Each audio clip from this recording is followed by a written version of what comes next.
wake, hear the birds and see the sun. Side by side our fears are done. Oh, the good times just begun. Oh, we know what we have, let's hold on tight. Found what we're looking for in life. Call us crazy, but things are finally right. With you and I, the future is bright.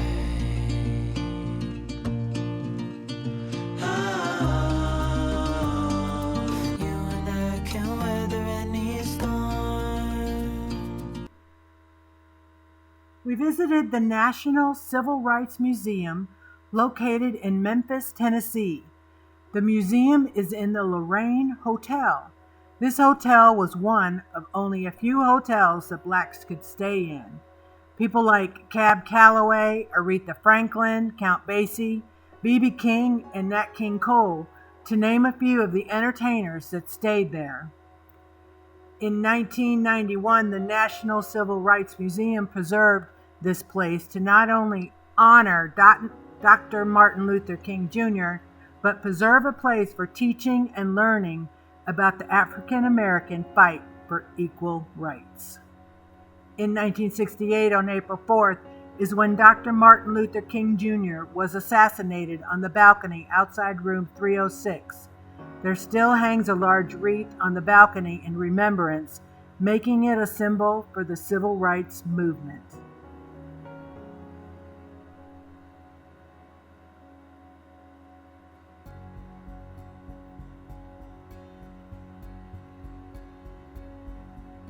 The first section, cameras weren't even allowed. The exhibits were paintings by artist Robert Templeton. The collection is called Lest We Forget, Images of the Civil Rights Movement. A quote by Templeton, he said, "I was seeing people who were forced to endure too much for too long and who were finally saying in their own way, 'No more.'" Here are a few we saw that I got off of Templeton's website. The museum depicts a story of people, of hopes and dreams, of challenges and change. It is an American story. Slavery made America one of the wealthiest nations in the world, but by 1808, Congress outlawed the importation of slaves. The vast majority of slaves were then born in America. Slaves were powerless when loved ones were sold or punished on a whim of an owner as a victim of the changing laws and markets. The cotton boom and the tobacco crops drove the biggest exchange of people. By the outbreak of the Civil War, more than 1 million slaves had been sold. One slave cost on an average of $200. By 1860, the price had risen to $750. Around 130,000 in today's prices. The African people were kidnapped and brought by boats to America. This was known as the Middle Passage. They were naked and separated by gender. Females faced sexual assault by captains and crew members.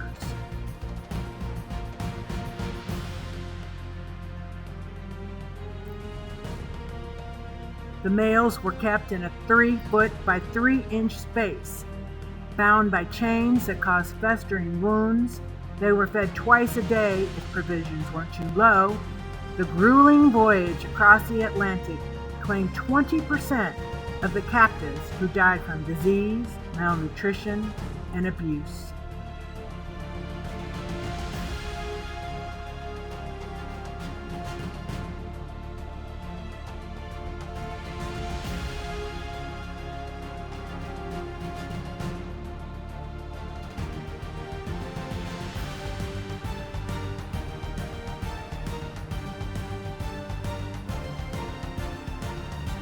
The Civil War started in 1861 and ended in 1865, and with the 13th Amendment that abolished slavery.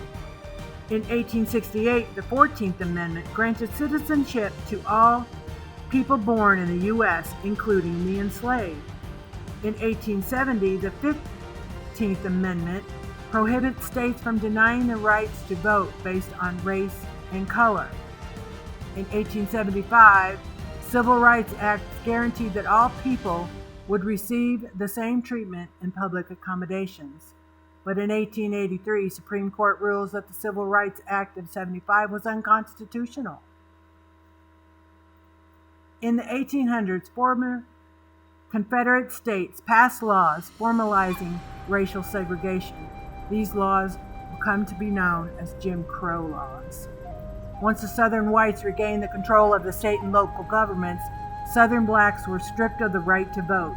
They were bound to the white landowners, segregated in public places, terrorized by lynch mobs and violent white supremacists. Blacks who fled from the South found other parts of the country just as tough. Most lived in overcrowded, segregated neighborhoods and worked low wages. Blacks fought white supremacy in countless ways, in churches, schools, and businesses. And through the network of friends and family, they prepared the next generation of activists to carry the torch of freedom. As Dr. King's I Have a Dream speech says, his dreams of freedom and equality are rising from the land of slavery and hatred. So therefore, progress of equality continues. Black folks studied hard and loved life despite all the blocks of segregation and hardships.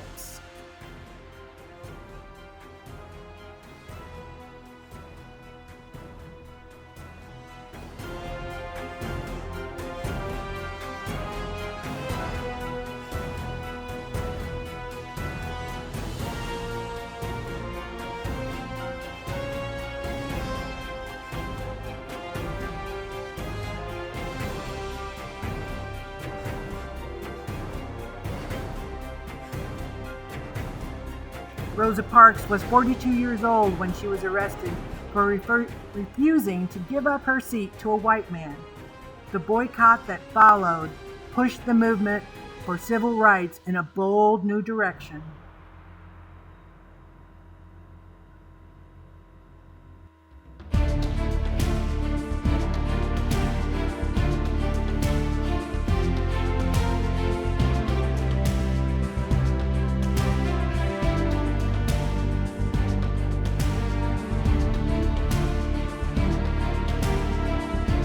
In 1860, Jim Crow's customs held fast despite the U.S. Supreme Court's ruling of Brown v. Board of Education. Black youth challenged Jim Crow and banded together to form sit-ins.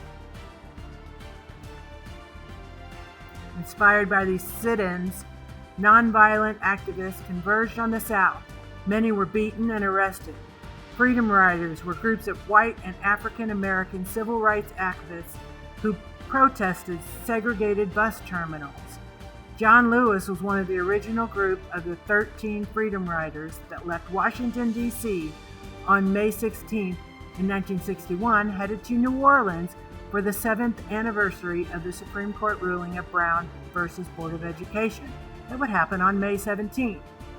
When the bus reached Anniston, Alabama, there was an angry mob which caused the bus to drive past the bus station. Many of the angry mobs followed the bus, and when the tires of the bus blew out, someone threw a bomb into the bus.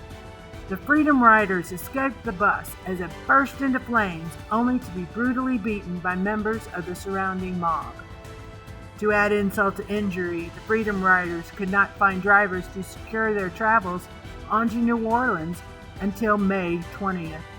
The riots continued over the next several months, and in the fall of 1961, under the pressure from the Kennedy administration, the Interstate Commerce Commission issued regulations prohibiting segregation in transit in terminals.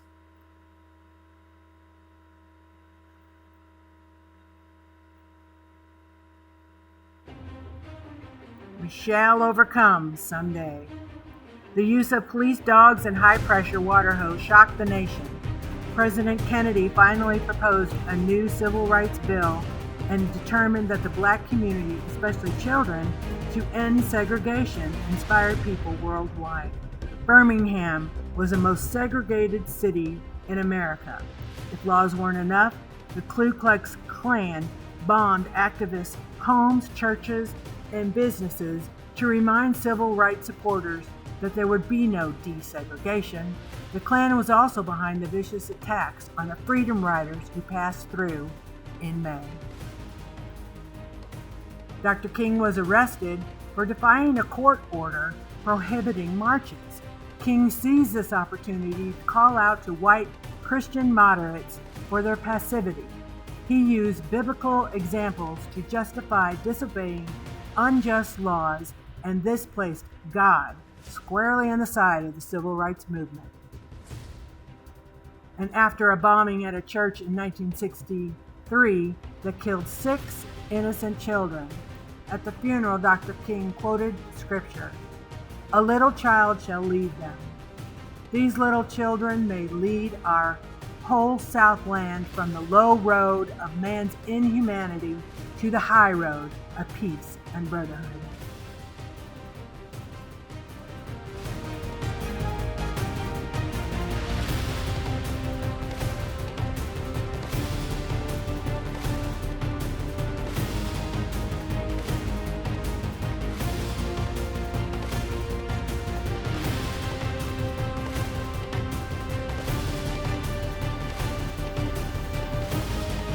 The Salem to Montgomery March was part of a series of civil rights protests that occurred in 1965. A local sheriff county had led a steadfast opposition to the black voter registration drives. Only 2% of Salem's eligible black voters had managed to register to vote. In February, after an Alabama state trooper fatally shot a young African American demonstrator. This chaos added to King's planning a massive protest to march from Salem to the state capital, Montgomery, 54 miles away. A group of 600 people, including activist John Lewis, set out to Salem on Sunday, March 7, 1965, a day that would come to be known as Bloody Sunday. The marchers didn't get far when Alabama troopers with whips, nightsticks, and tear gas rushed the group at the Edmund Pettus Bridge. This brutal scene was captured on television, enraging many Americans of all faiths to head to Salem in protest. On March 9th, King led more than 2,000 marchers across the Edmund Pettus Bridge, but only to be blocked again. King paused the marchers and led them in prayer, whereupon the troopers stepped aside. King turned the protesters around, thinking that the troopers would allow them to enforce a federal injunction prohibiting the march. That night, a mob attacked another protester. A young white minister was beaten to death. Alabama's Governor George Wallace tried to prevent the march, but the U.S. District Court ordered them to permit it. 6 days later, on March 15th, President Johnson led his support to the Salem protesters and to call for the passage of a new voting rights bill. Some 2,000 people set out from Salem on the 21st with the protection of the U.S. Army troops and Alabama's National Guard forces that Johnson had ordered. The group reached Montgomery after 4 days of walking and sleeping in fields along the way. Nearly 50,000 supporters, black and white, met the marchers where they were gathering in the front of the state capitol to hear King and other speakers. "No tide of racism can stop us," King proclaimed. That August, Congress passed the Voting Rights Act of 1965, which guaranteed the rights to vote to all African Americans. The Black Panther Party was a political organization founded in 1966 by Huey Newton and Bobby Seale to challenge police brutality against African American community. They advocated for self-defense, creating a militant image that was both feared and revered.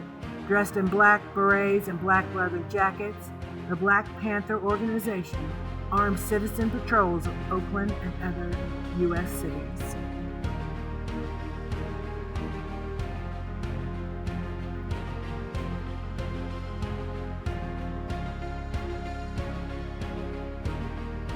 the Memphis sanitation strike of 1968. The sanitation workers went on strike to protest the unsafe conditions, unjust treatment, and unfair wages they faced every workday. Dr. King supported them and said all labor has dignity. The strike ended in February with some of their demands met, but they were denied a pension, and they would still be fighting for it 40 years later.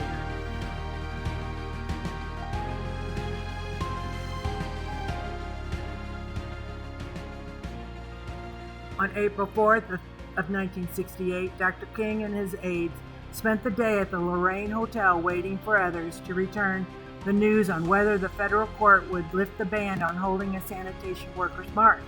They were all unknowing that an assassin lay in wait across the street with a rifle ready to fire.